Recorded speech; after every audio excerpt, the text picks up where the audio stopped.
Welcome to Late Night with Mice TV. Oh, thank you. Thank you very much.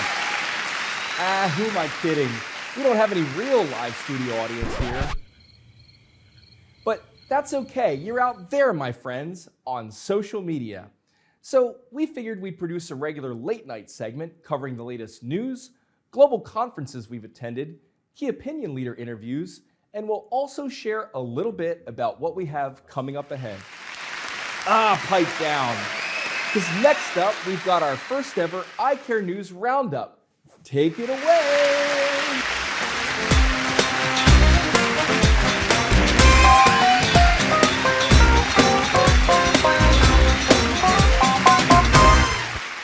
Until now, the capsulorhexis has received the most modern treatment via laser. But what if visualization were the most important factor therein? A capsulorhexis challenge at ASCRS, partnering the Bionics 1 visualization device by BVI and conventional forceps, is putting a twist on using high technology for this purpose.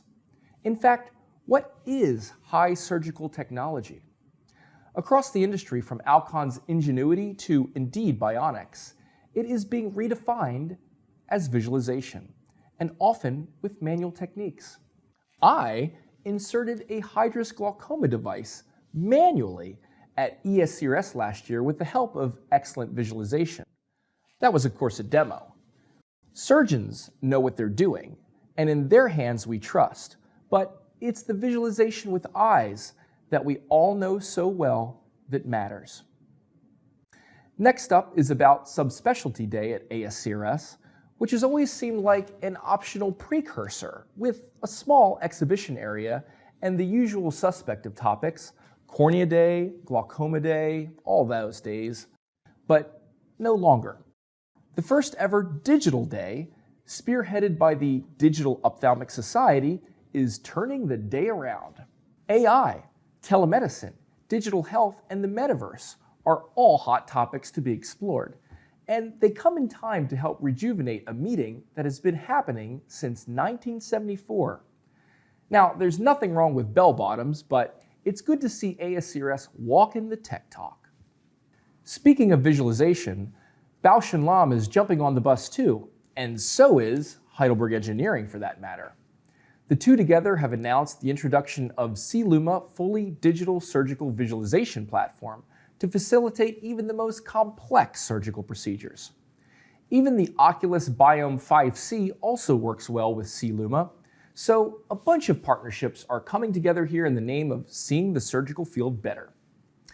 Now, this is also being introduced concurrently in the US and Europe, so ask your Bausch & Lomb representatives more about it at the upcoming ASCRS. And for our final story, there was some excellent news for our favorite flightless feathered friends, penguins.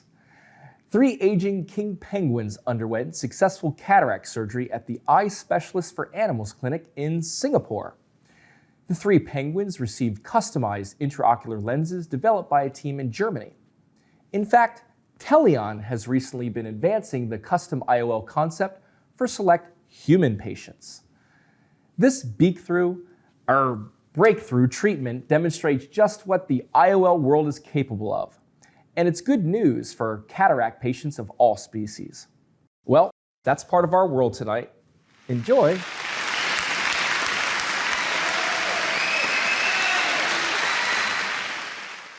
All right, well, another hot topic from earlier this year was the APAO's first in-person conference in 3 years. But before we get into it, I'd like to introduce our Media Mice correspondent who was there in Kuala Lumpur with me and the team, Mr. Chris McBride.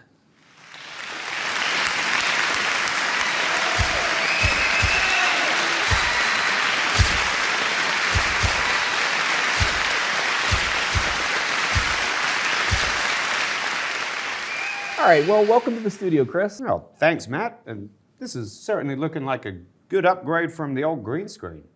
You got that right. All right, Chris, you want to tell our audience what we got up to at the APAO? Well, we were certainly busy there, but why not show our audience instead? Let's take a look. Welcome to APAO 2023.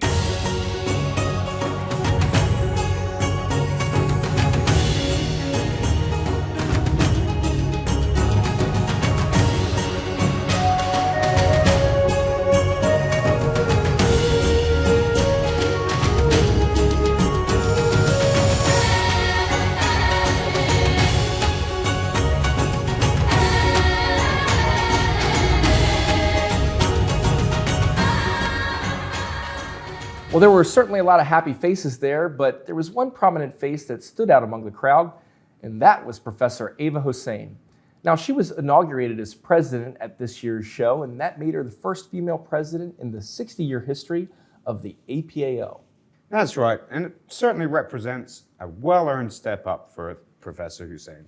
You know, you previously interviewed her back in 2018, if I remember correctly. Yep. At APAO Hong Kong. You know, she was the first female ophthalmologist in Bangladesh, and it stayed that way for many years. But with the hard work and influence of people like Professor Hussein and women in ophthalmology societies, there's now more than 60% of the resident ophthalmologists in Bangladesh are female. From women in ophthalmology to young ophthalmologists and all the great KOLs we got to interview, there was a really great feeling of excitement in the air, not just from the joy of seeing all our iCare colleagues from around the world, but in getting to see the huge amount of technological developments we have seen over the years up close, and to meet some of the key minds making these innovations possible.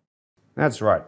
Tech has moved at a blistering pace over the last 3 years, and there was a headline guest present at this year's show that wasn't there before. Artificial intelligence was the hot topic on everyone's lips. There was numerous speakers and symposiums introducing us to the subject, many of us for the first time. From ophthalmological applications to worldwide cooperation and democratization, everything about the topic was discussed.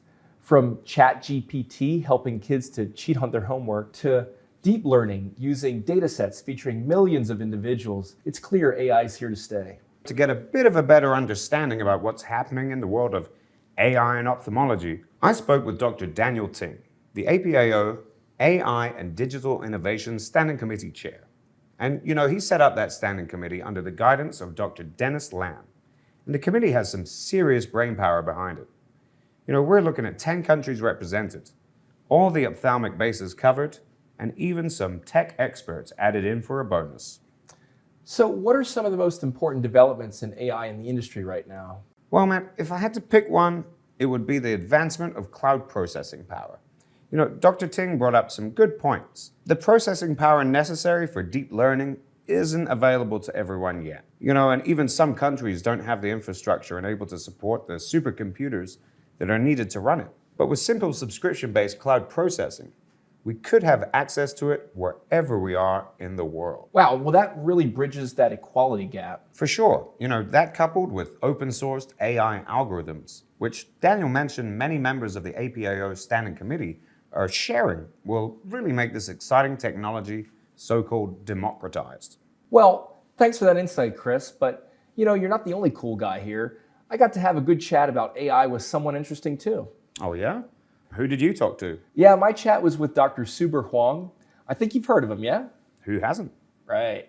Well, he started the Retina Image Bank around 10 years ago with the American Society of Retina Specialists, and now it's passed 3 million views from all over the world. He shared some ideas with Dr. Ting, but in his own way. And as he put it, aggregating data of millions of patients is the future, especially for use in federated machine learning. You know, basically all that data helps provide insights we wouldn't have had otherwise. Maybe you could learn a thing or two from it, Matt. Well, what's cool is Dr. Huang also does that open access thing, so anyone can use the site. The idea here is to share this data from all over the world, and that's a big deal when there are too few doctors for too many patients. Using AI screening can help take some of the burden of repetitive tasks off those doctors. Well, there's still barriers to overcome. You know, a misdiagnosis from AI could lead to serious problems for a patient.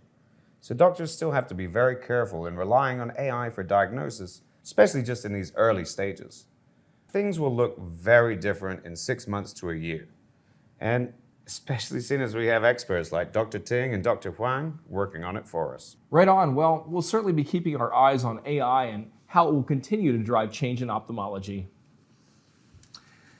You can check out the full interviews with those game changers on our YouTube channel, follow the link below them and a ton of other top-notch iCare content, and leave a comment to let us know if there's any KOLs you want to hear from.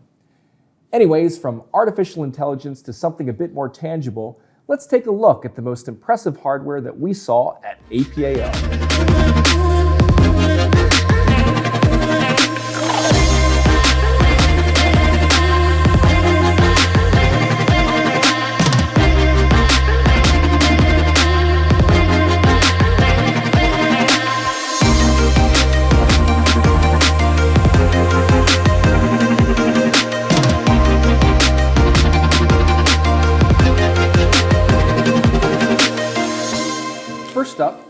talk about the new Elita femtosecond laser designed by Johnson & Johnson Vision for lenticule removal. It recently received the CE mark of approval for use in European markets. This new laser gives surgeons a tool to perform refractive surgery on patients with myopia, with or without astigmatism, via the Silk procedure. Sounds smooth? It seems to be, and kudos to that name. The Silk stands for Smooth Incision Lenticule Keratomyeliosis. Essentially, it's the newest way to make lenticular removal as easy as possible. Next, let's look at the dry eye LED mask from the Espansione group. Hang on, let's say that again. Espansione. Espansione. Sorry, getting carried away there.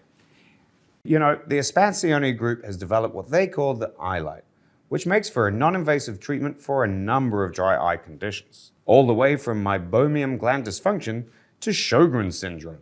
And I got to try it out. In addition to Espansione being a nice name, the iLight is a real nice looking device too. With a stainless steel frame and upgradable operating system, it seems like something straight out of Star Trek. And finally, let's talk about virtual reality and training.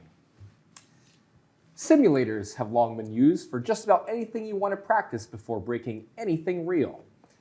But the new Alcon Fidelis virtual reality ophthalmic surgical simulator helps surgeons improve their skills through sight, sound, touch, and remote coaching from anywhere in the world.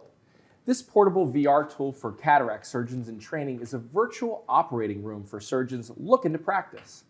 The results are very good so far. We're looking at a 38% rate of improvement for surgeons with less than 75 independent surgeries performed. To get that level of improvement, you need the most realistic system possible, and that's what we're looking at here in the new Alcon system. So there's some top stories from the tech world.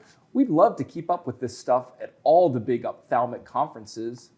You know, that line's supposed to pique your curiosity about what shows we've been to recently. So where have we been, you ask? Let's have a look.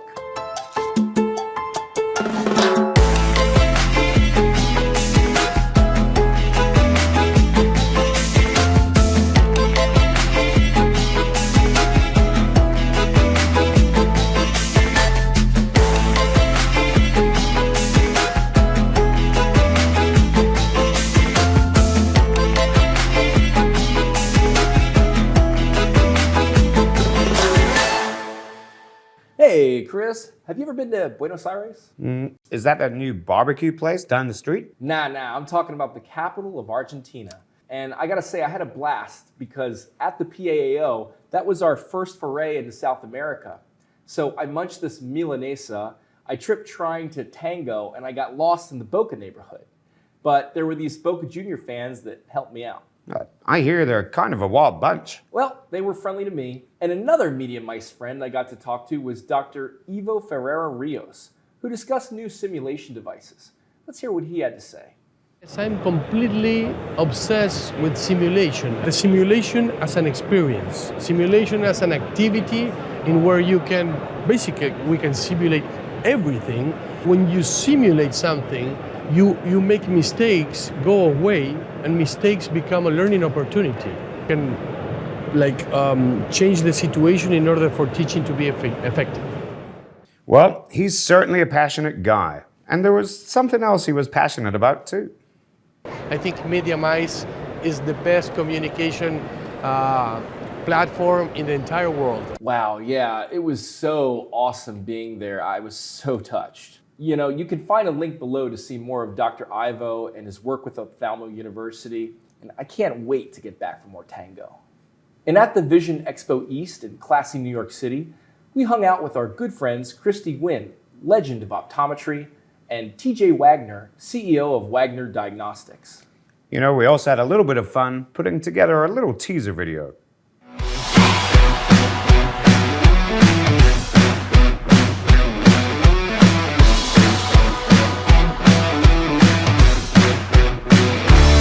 Finally, we just came back from the SILMO Singapore conference this April, and the fashion was poppin' there. After all, SILMO is the premier eyewear show in the world and has its roots in Paris, so fashion was baked in from the beginning like a beautiful croissant. You could have certainly picked up some style there. Shame you didn't.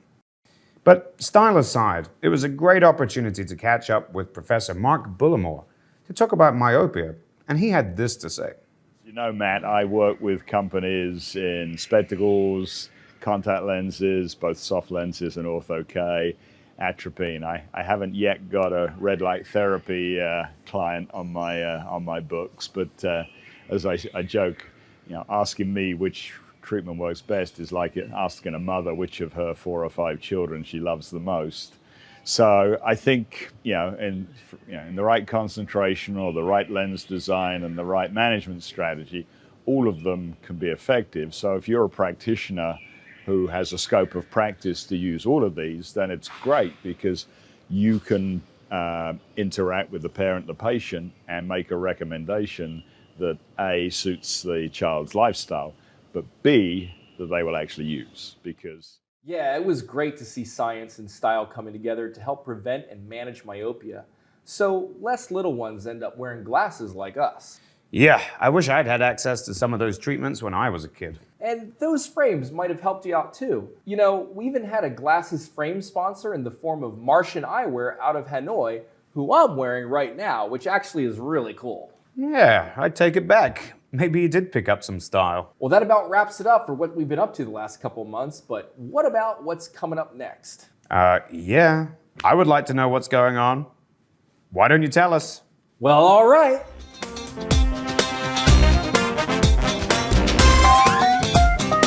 So where can you expect to see us next? We are at Arvo, where we'll be guzzling gumbo. Nah, I'm just kidding. It's all about vision science. That's what we're really there for. Meanwhile, this year's ASCRS will be in beautiful San Diego from May 5th to 8th, where we'll be bashing burritos and street tacos. And the AIOC will be in Kochi, Kerala, India right after that, where we're going to be crushing some curry. Come to think of it, this is really making me kind of hungry. Let's wrap this up. Well, we're here at the tail end of the first episode of Late Night with Mike's TV. How'd we do, Chris? Well, I think we did okay. Regardless, that's it for us this time, folks. Be sure to like and subscribe to our YouTube page. And visit our websites at piemagazine.org, cakemagazine.org, and cookiemagazine.org. And as always, if you're at a conference, come on over and say hi. We're the ones with the funky clothes. Well, we'll see you at the next Late Night with Mice TV.